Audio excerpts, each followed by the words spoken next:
switch or play catch up all day. This is News Radio WRVA. 7:04 this morning on News Radio WRVA. Hey, Dave, you know what today is? What day? It's National Kiss and Make Up Day. No thanks. What? I thought maybe you were offering to kiss and make up. I go, no thanks. Why wouldn't you want to? Not with you. If we had a big fight, you would just leave it out there? I'm not kissing you for anything. I'm not asking you to kiss my rear end. I'm just saying, would we ever? I'm not kissing any part of your body at all. If we got into a big fight and like you were throwing things at me like you were this morning, and then I've like stormed out of the room, who would be the first to call if we got into a big fight? Not me, because I know I'd be right.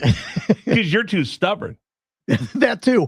You are too stubborn to have a kiss and make up day. I'm not kissing you for anything.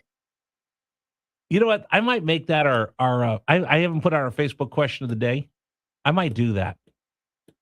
Who's the first? Are you the first or are you the last to try to kiss and make up? Now, see, in relationships, I'm usually the first one, but in like work with significant others, right? I'm usually the first one, but in other ones, probably I'm the last. Oh, folks. I will tell you this: he's stubborn.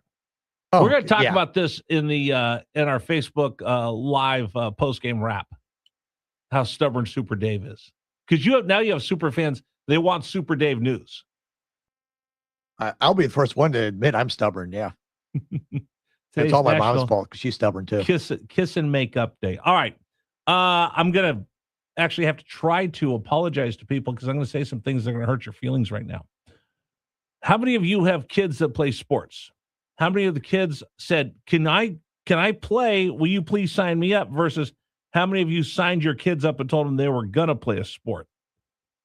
Bring all this up. And I wanted to talk about this for a little bit. With the Little League World Series is going on right now. I want to say College World Series. The Little League World Series is going on. I was sitting in the sports bar the other day watching it. And I'm like, I dislike youth sports so much. And let me explain why. So when the text messages come in telling me to go jump in the lake, you get it. 833-804-1140, 833-804-1140. I played Little League Baseball. My son played Little League Baseball. I was on the board of directors for my Little League. I volunteered for my Little League. I've coached youth sports before. I love youth sports. I just hate some of these organized leagues, and I hate the Little League World Series. Now, I'm not that grumpy old man. In my day, we didn't have a TV. It's not that. We all saw the movie The Bad News Bears, and that was shocking to Little League, but it's pretty indicative. If anybody ever played youth sports, you know there was always that one coach that went too far. And he treated it like he was Aaron Boone managing the Yankees, and he ruined it for everybody else. I was never that parent, but I was also that parent that would invest money into youth sports. And my kid, some of it I got from the clubhouse, from the ballpark. Some of it somebody would give to me. Some of it I bought. He had all the best gear money could buy.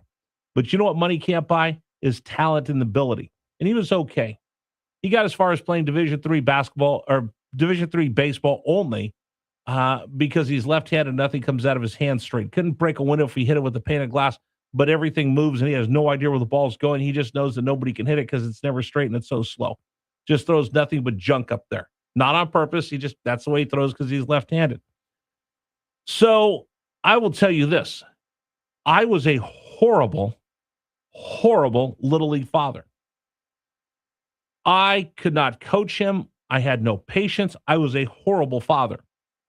Until one day, I came to work at the ballpark. And I said, I was in a bad mood. Joe Madden was the manager of the team. He goes, "Hey, what are you so upset about?" I said, I had a lousy day. I was with my son at practice. All I did is yell at him and the kids. He turned around, got in my face like he's screaming at an umpire with his finger pointing at me. And he goes, "Hey, listen, if you're out there yelling at the kids, you're out there for the wrong reason. If you're out there yelling at kids on a Little League baseball field, you're out there for you, not them. And that's something else." And he storms off. Whoa, wait a minute. I'm just trying to help coach my kid, and I was frustrated. opened my eyes. I sat down and I thought about it. I sat down. I remember Mike Matheny, who used to play for the St. Louis Cardinals, had this thing called the Matheny Manifesto. If you're a young parent or if you're a parent of teenagers, you need to read this. You can either get it online or he actually wrote a book. But he explains in the book that parents get frustrated when they see their kids frustrated. So here's what happened. I go out and I could give hitting lessons. I'm really good at giving hitting lessons to kids. I'm really good. When I've coached Little League, my teams are really good because I can teach my kids how to fundamentally hit. And I make it fun for them. But I could not teach Rigney how to hit. We would just get frustrated time after. So I had to pay somebody else to go out there. I didn't have the patience. And finally, when I read the manifesto, I figured it out. It's because I would see him frustrated and I get frustrated. And then he'd see me frustrated and he would get upset because his dad was upset and he'd get more upset. And then I'd see he was upset and I'd get more upset. We just mirrored each other and we just ramped up the frustration on the both of us. Once I figured out he's frustrated, it has nothing to do with me. Just let him be frustrated, take a step back because it's not about me. Like Joe Madden said, completely changed. But as I watch the Little League World Series and I see what's going on in youth sports, it's not about the kids, it's about the parents. So Little League World Series, we're all out there. Let me just ask you this. Why aren't these kids in school right now? Your kids starting school, these kids are in Pennsylvania. That's one question I would ask. Why are they playing into August? Makes no sense. Why will they play almost into September? Makes no sense. Then what happens to these kids once they become big superstars and they're well known and they've been on TV and people are asking for their autographs? What happens when you plop them back into the sixth grade after all this is over? How do they get from being viral stars, internet sensations, on television, everybody knows their names, and then you ask them to take out the garbage on Tuesday? It's too much. It's way too much to put on these kids because some parent wanted to see their kids out there. I see it all the time. I see all these kids come in in local restaurants and such, and they're walking around and the parents are preening more than the kids are. And by the way, all this travel ball started because some kid whose father in upstate New York didn't make the all-star team. So he goes, I'm going to start my own all-star team. I'm going to start my own all-star team outside of Little League, and that's where all this travel league baseball started, and it's spread everywhere else. I'm going to point out a number to you. You tell me if this makes any sense to you. Youth sports is a $40 billion industry. $40 billion is spent on travel ball, hotels, flights. You got kids that are flying every weekend to play in tournaments because they need the better competition, because they need to be discovered. Here's what I'm going to tell you, someone who's worked in both college and professional sports. If your kid's good enough, we'll find you. We spent a lot of money at the pro level to find really good players. If your kid's good enough, we'll find them. I don't care how much money you spend on your kid. If he doesn't have the talent, if he doesn't have the twitch muscles, if he doesn't have that competitive edge, if he doesn't have the mind to do it, if he doesn't have the drive to do it, I don't care how much money you spend, he's not going to get to the big leagues.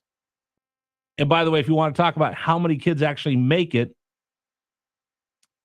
to get from high school football to any NCAA roster of all the kids that are going to play high school football, 8% will make it. To get to a Division I school, and we're not talking about Power 4, we're talking about just Division I, 3.4% will make it. Now, let's take it up one step. Let's say your kid makes it in to play college football. How likely are they to make it to the NFL? The players that play college football, 1.4% will make it and be selected in the NFL draft. 1 in 900 high school football players will be selected into the NFL draft. That's a lot of money that we spend on youth sports. So why are we spending all this money, $40 billion? You spend more on youth sports than the NFL makes. Simple. Because a lot of people are living their lives vicariously through their kids, or a lot of people are afraid their kids aren't going to have a great future, so they think they can buy their way into professional sports. And all you're doing is putting more pressure on your kids, and you're doing it for you, not them. So I want you to think about this. At some point, we have to ask ourselves this uncomfortable question.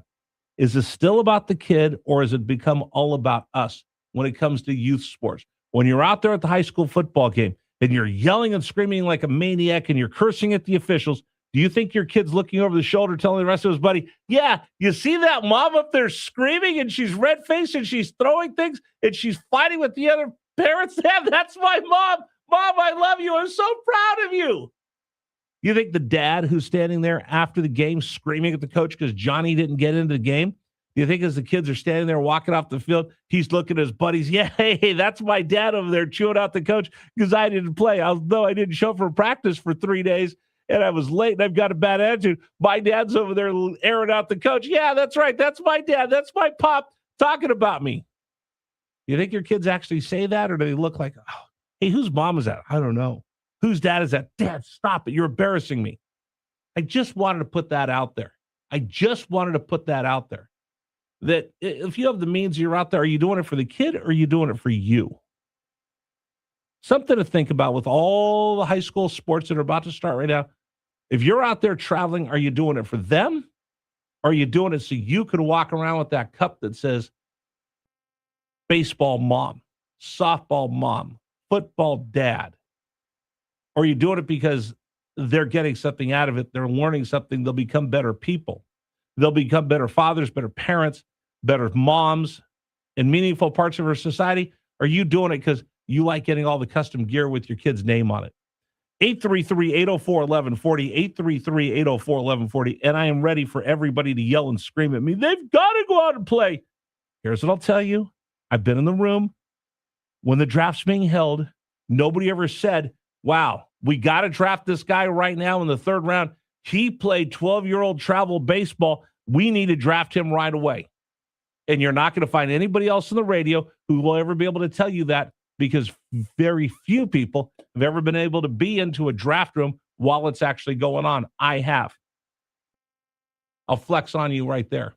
833-804-1140. Give me your thoughts.